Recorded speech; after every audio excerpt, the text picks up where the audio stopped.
आप सबका यहाँ समय निकालकर आने के लिए शुक्रिया।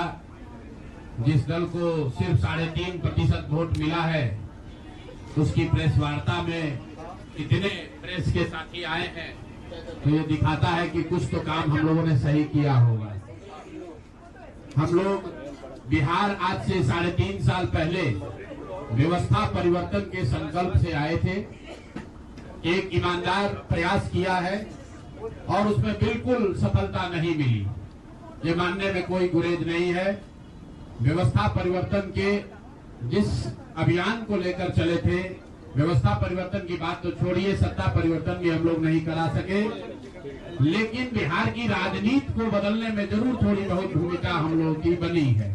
तो इनका सारा आएगा, तो हम लोगों से जरूर कुछ गलती हुई होगी। हम लोग के प्रयास में, हम लोग के सोच में, हम लोग के बताने के तरीके में जरूर कुछ गलती रही होगी कि जनता ने हम लोग को नहीं चुना है, जनता ने हम लोग पर वो विश्वास नहीं दिखाया। तो उसकी जिम्मेवारी जो है वो पूर्णतः मेरी है, प्रशांत किशोर की है, और वो जिम्मेवारी मैं 100% अपने ऊपर लेता हूं कि मैं बिहार की जनता को, अपने साथियों को, इस व्यवस्था से जुड़े हुए लोगों को, जिस प्रयास से हम लोग जुड़े थे, जिस प्रयास को करना चाहते थे, उससे उनका विश्वास उस पर मैं नहीं जीत पाया। हम लोग सामूहिक तौर पर हारे हैं और आत्मचिंतन का समय है, हम लोग भी चिंतन करेंगे। जो लोग जीत कर आए हैं उनको खूब बधाई। जनता ने अपने लिए अपना रास्ता चुना है, अपने लिए सरकार चुन ली है।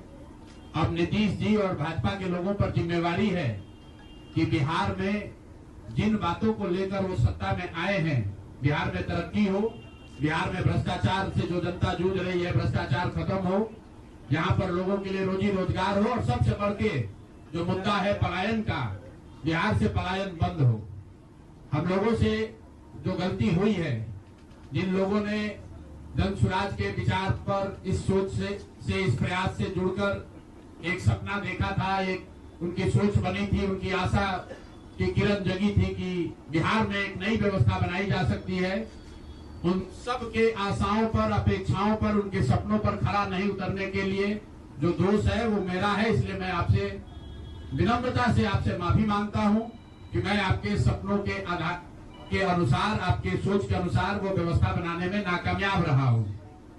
और प्रायश्चित के तौर पर मैं आज से 2 दिन के बाद 20 तारीख को गांधी विद्यारवा आश्रम में जो रास्ता गांधी जी ने बताया है, मैं अपने लोगों को, बिहार के लोगों को ये नहीं समझा पाया कि किस बात पर उनको वोट देना चाहिए, क्यों उनको नई व्यवस्था बनानी चाहिए। तो प्रायश्चित के तौर पर मैं अपने से विद्यारवा आश्रम में 1 दिन का उपवास, मौन उपवास रखूंगा। जो भी जन स्वराज के साथी हैं वो जहां पर हैं वहां, अगर वो समझते हैं कि हम लोग के प्रयास में, सोच में जो कमी रह गई, उसको सुधार के लिए प्रायश्चित के तौर पर हम लोग 1 दिन का सामूहिक उपवास रखेंगे। मैं खुद विद्यारवा, गांधी आश्रम विद्यारवा में रहूंगा, 24 घंटे का एक उपवास रखेंगे।